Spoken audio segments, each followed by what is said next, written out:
Bon après-midi. Aujourd'hui, on continue notre étude sur où habitez-vous. Nous continuons à habitez-vous en Égypte, à Babylone ou à Jérusalem dans la terre promise, où nous devons louer le Seigneur en esprit et en vérité. Si vous n'avez pas écouté les trois premières vidéos, je vous recommande de le faire avant d'écouter la vidéo numéro 4. Vous trouverez le lien pour ces vidéos dans les commentaires au bas du vidéo. Une chose que je veux que vous vous souveniez avant de continuer, c'est toujours que le but de tout enfant de Dieu est de révéler les vertus de notre Père céleste à travers toute la création. On a vu ça dans les trois premières vidéos. Okay? Et en 1 Pierre 2,9. Notre but, c'est de révéler les vertus de notre Père, la bonté de notre Père, la gloire de notre Père, le caractère de notre Père. Aujourd'hui, nous allons examiner par contre la première tactique que Pharaon, Satan, utilise pour nous empêcher, nous, le peuple de Dieu, d'aller louer Dieu à Jérusalem en esprit et en vérité dans notre terre promise. Pourquoi? Parce que c'est seulement là qu'on peut vraiment adorer Dieu et le servir en esprit. La terre promise, c'est là où nous le servons en esprit et non à Jérusalem dans notre chair. Il y a 4 compromis que Satan va nous offrir pour nous garder esclaves en Égypte. Le premier compromis que nous allons voir aujourd'hui se trouve en Exode 8, chapitre 8, verset 25. C'est écrit, Pharaon appela Moïse et Aaron et dit, allez offrir des sacrifices à votre Dieu dans le pays. Avez-vous compris saisie la ruse de Pharaon? Voici la ruse de Pharaon, très simple. Il se dit à lui-même, s'il ne quitte pas l'Égypte, alors je peux garder le contrôle sur eux. Il a gardé esclaves en Égypte, esclaves de leur chair, et donc contrôler, compris, contrôler ce qu'ils vont faire.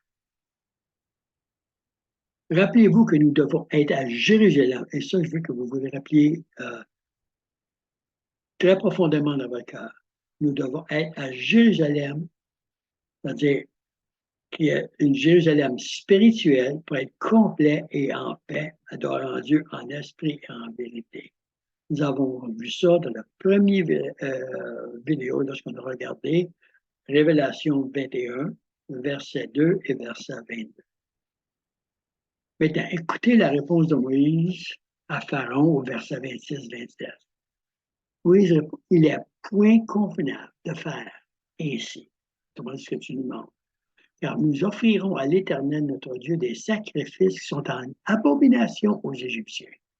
Et si nous offrons sous leurs yeux des sacrifices qui sont en abomination aux Égyptiens, aux gens terrestres, aux gens de la chair, ne nous lapideront-ils pas? Nous ferons 3 journées de marche dans le désert et nous ferons des sacrifices à l'Éternel notre Dieu selon ce qu'il nous dira. Okay? On ne peut pas demeurer dans la chair pour tenter d'amener le royaume de Dieu par la chair à des gens qui sont dans la chair. J'espère que vous avez compris ça, la réponse de Moïse. Comment cela s'applique-t-il à nous? Beaucoup, malheureusement, ont accepté le compromis de Satan. Et il est très facile de tomber dans ce piège. Et parce que Satan, n'oubliez pas, Satan sait que si nous restons en Égypte, si nous tentons de servir Dieu en Égypte par la chair, si nous tentons de louer Dieu par la chair, nous essayerons de faire le travail que seul le Saint-Esprit peut faire à travers nous. Je donne un exemple de ça. Une œuvre que tous nous tentons de faire, l'œuvre d'évangélisation. Hein? On tente de convaincre les gens par des arguments intellectuels. On tente généralement de convaincre les gens par des arguments intellectuels, donc à partir de notre chair. Ce qui, plus souvent qu'autrement, détourne même les gens qu'on aime de nous et donc de l'amour de Dieu, du salut qui est en Dieu. Je sais, je l'ai fait et j'ai détourné de ma vie plusieurs de ma propre famille je les ai aliénés à moi à cause de cela. En tentant de les convaincre d'une façon intellectuelle de ce qui peut être révélé seulement spirituellement par le Père, par notre Père, le Saint-Esprit.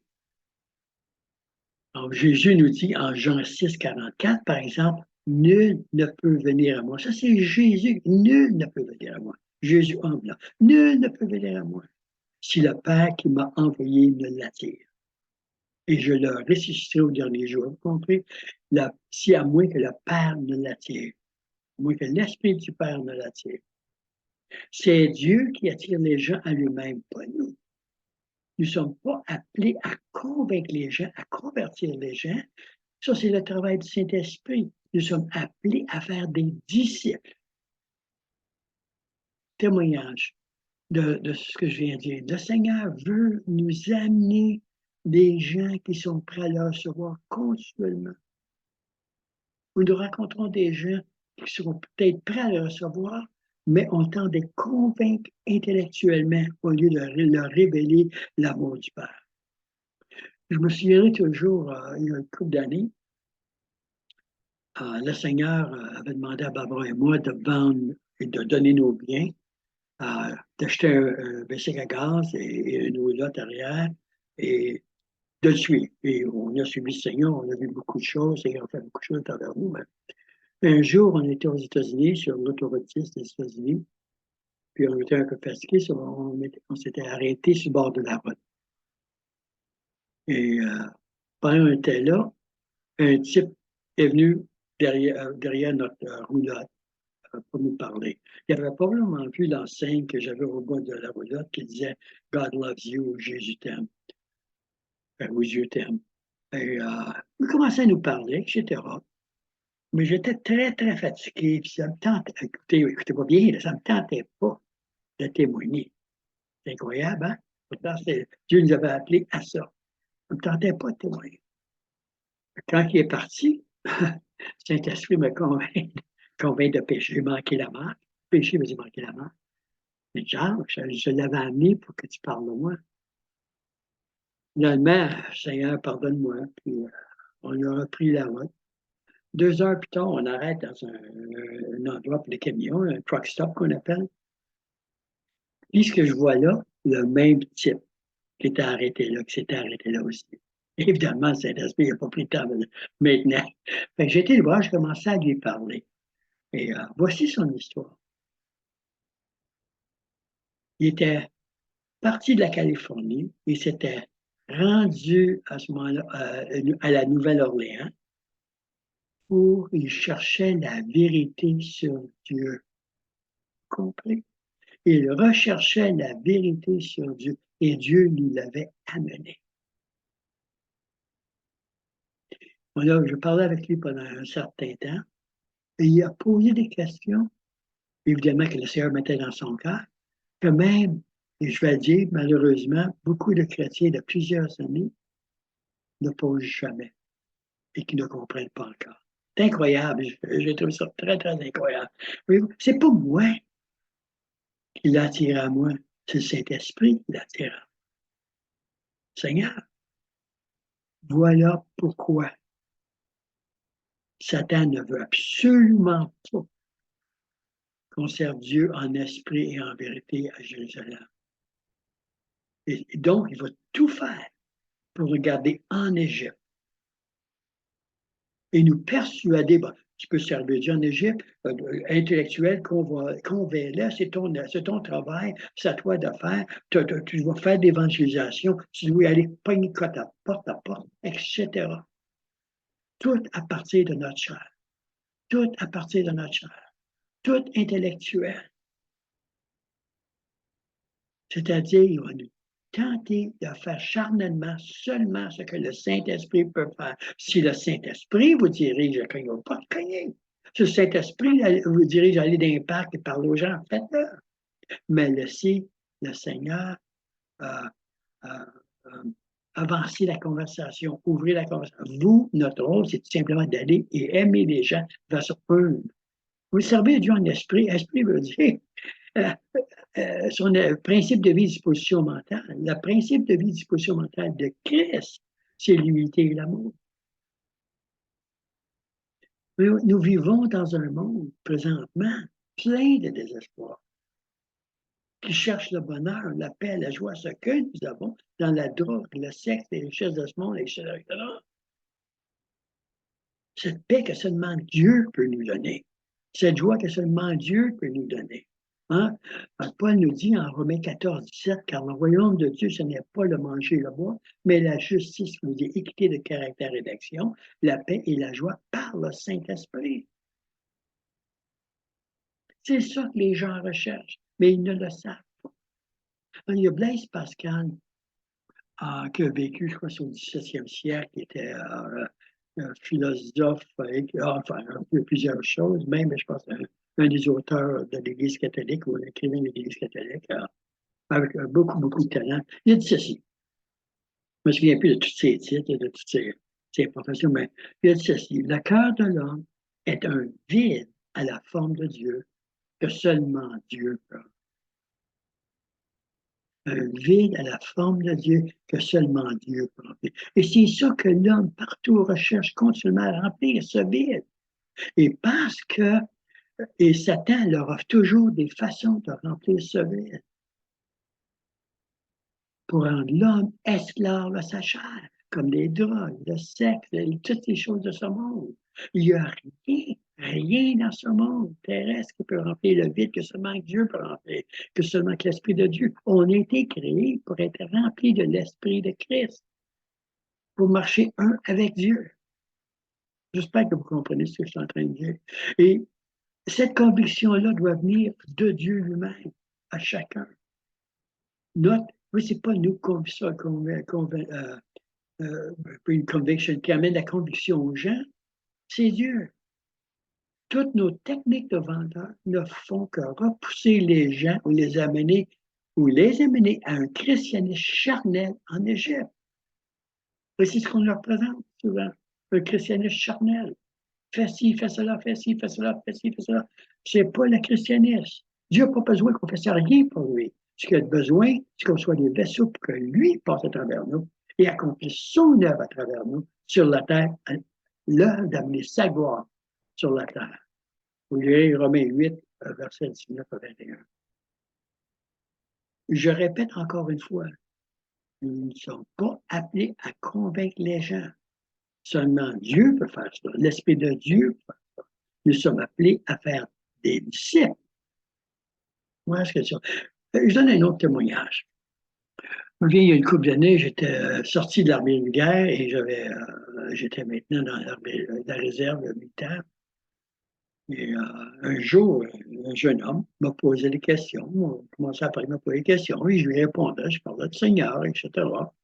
Comment il était aimé, etc. Il y avait un type derrière moi qui se moquait, évidemment.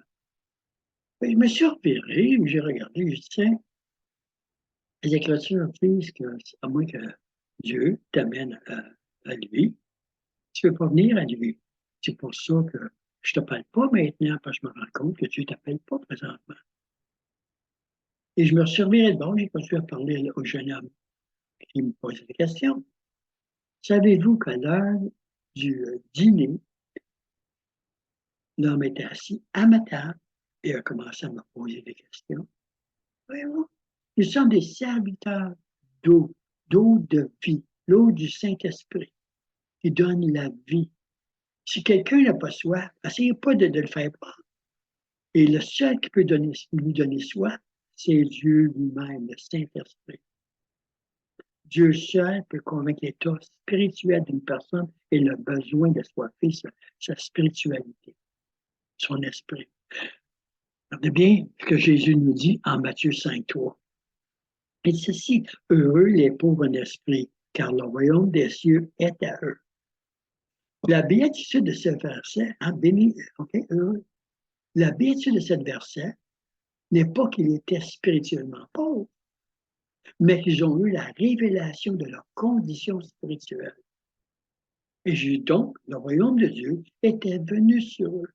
Le Saint-Esprit leur avait révélé leur condition spirituelle, qui est une condition morte.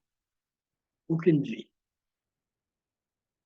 Oui, c'est ça. Pour les Juifs, être pauvre en esprit ne signifiait pas qu'il y avait un peu de quelque chose, mais cela signifiait être totalement démunis et leur seul espoir était d'appeler ou de crier vers Dieu pour être sauvés.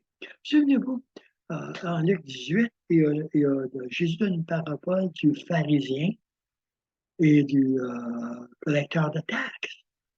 Hein, le pharisien se vantait de ses prouesses religieuses. Et le collecteur de taxes, lui, s'abaissait la tête, baissait les genoux, et il reconnaissait son état lamentable de pécheur. Et Jésus dit, ceci, lui, c'est lui à qui appartient le royaume. Oh, le royaume appartient pas aux pharisiens. Le royaume appartient à ceux qui ont reconnu leur état spirituel. Et on ne peut pas le reconnaître de nous-mêmes. C'est Dieu qui doit nous révéler. C'est Dieu qui doit créer cette soif dans nos cœurs. Comme la soif de ce jeune homme en Sénégal qui était parti de la Californie pour se rendre au Nouvelle-Orléans. Il y avait une soif de connaître la vérité. Il y avait une soif de connaître ce qui se passait. C'est Dieu qui mettait cette soif dans son cœur. Quel est notre rôle à nous?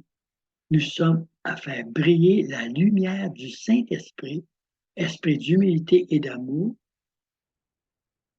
qui révèle le caractère de notre Père et attire les gens.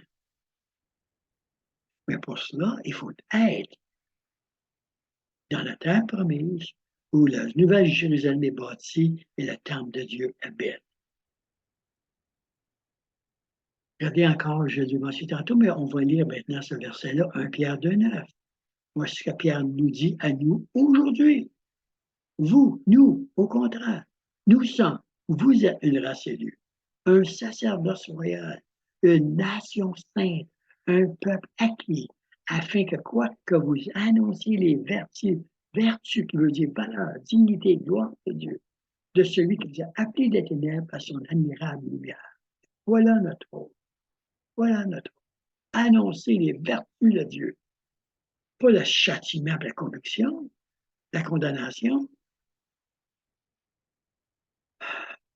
mais chose qu'on ne peut pas faire si nous continuons à vivre en Égypte, si nous tentons d'amener la gloire de Dieu par notre chair.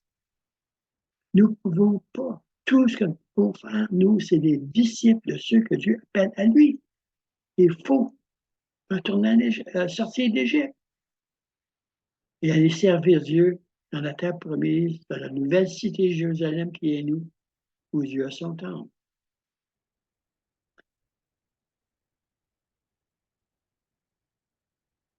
Dans les prochaines vidéos, nous étudierons la deuxième tentative de Pharaon pour garder le peuple de Dieu en Égypte. Je lis le verset ici, la deuxième tentative de Pharaon, chapitre 8, verset 28. Pharaon dit, je vous laisserai aller pour offrir à l'Éternel, votre Dieu, des sacrifices dans le désert. Seulement, vous ne vous éloignerez pas en y allant prier pour moi. Autrement dit, je suis prêt à vous laisser aller dans le désert. Mais restez proche d'Égypte. Allez pas dans la terre promise. Comme vous l'avez, on regardera ça un prochain. Encore une fois, si vous n'avez pas écouté les 3 premières vidéos, je vous encourage à le faire. Laisse-moi prier pour. Père, je te remercie de ta part.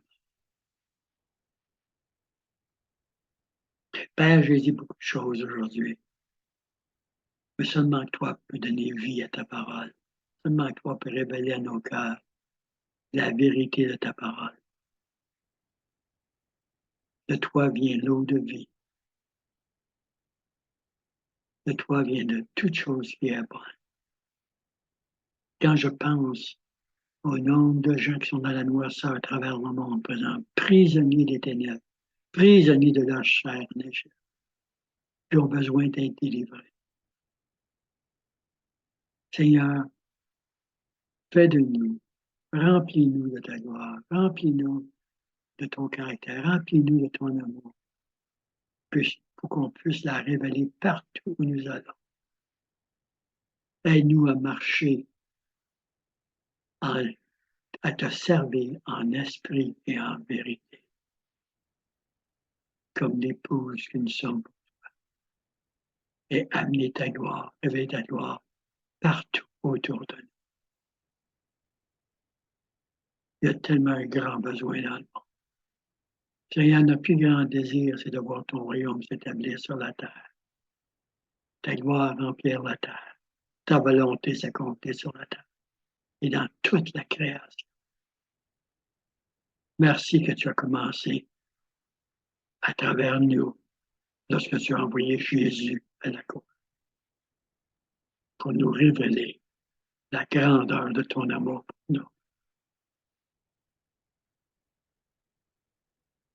Seigneur, que nous soyons, aide-nous à être fidèles à ton amour. Dans le nom de Jésus. Amen et Amen. On se revoit bientôt.